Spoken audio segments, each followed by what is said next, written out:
I'm going to answer quite a popular question I've been getting, and that is, what's the cost and sort of maintenance of running an RS50, RS125, and generally 2-strokes. I've had a 2-stroke and I've had a 4-stroke, so I think I can compare a bit. Now firstly, I'm going to just go over the initial cost. The RS, that cost me about just under £900, but that was delivered, so that was a decent price for me, I think. It obviously needed a little bit of work, however I've sorted all of it, and the cost of doing the bits and bobs probably came to a few hundred. So let's pay about £1,000 for a decent RS.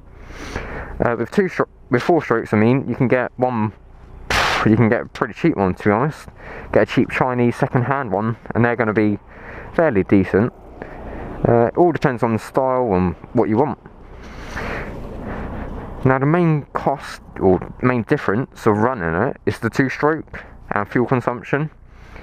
As you can see, it's likes leaking out. My bike gets about 50 miles per gallon on a good day, 40-ish if you're, riding it how it's meant to be. Whereas on a 4-stroke, miles per gallon is normally about 100, which is obviously much more economical. But if you're just like me, just going for short rides, cost of petrol isn't an issue, to be honest.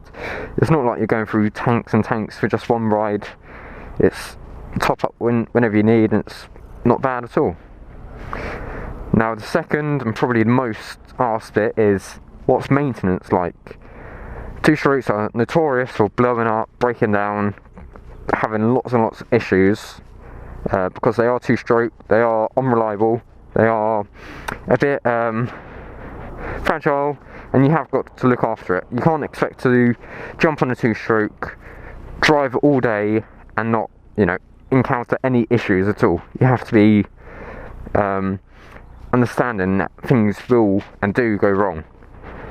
Now, probably the most common issue, or probably the most thought of issue, is the top end going. So when your piston either melts or it just gets worn, and the cost of a rebuild is probably a few £100s for a decent kit, and you can look and spend a bit less if you want, worse quality, or a bit more if you want decent. And to be honest, people say you should do it every 10,000 miles. I've done about 2.5, and I don't particularly feel like there's any issues. Nothing you might need to do is change the rings, and that's simply taking off the head, changing the ring, that's it. Now consumables, they're going to be the same as any other bike, to be honest. Brake pads not going to wear any quicker. Chain sprocket, it's all standard, to be honest. One person asked me what's the difference between the 50 and the 125 as in maintenance wise, and to be honest, my RS50 did have a few issues, but back then I didn't know any mechanics, to be honest. Like, if something went wrong, I'd have no idea. I wouldn't take the carb off, I wouldn't touch it.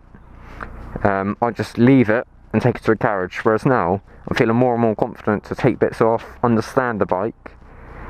So if you're a new rider and you want to get a 125 RS125, I'd say consider it a little bit more, as there are going to be issues and you need to be able to fix it yourself. Now, since having a bike, the issues I've had to deal with and resolve, mainly being the alarm fitted.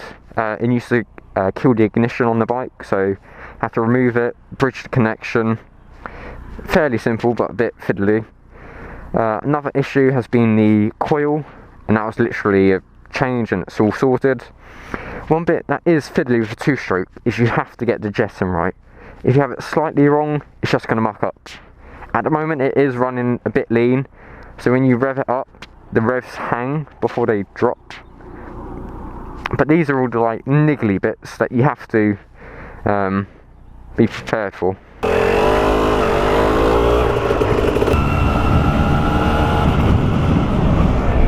Oh.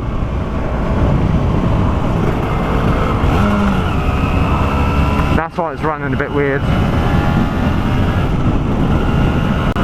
I forgot to turn the fuel on once again.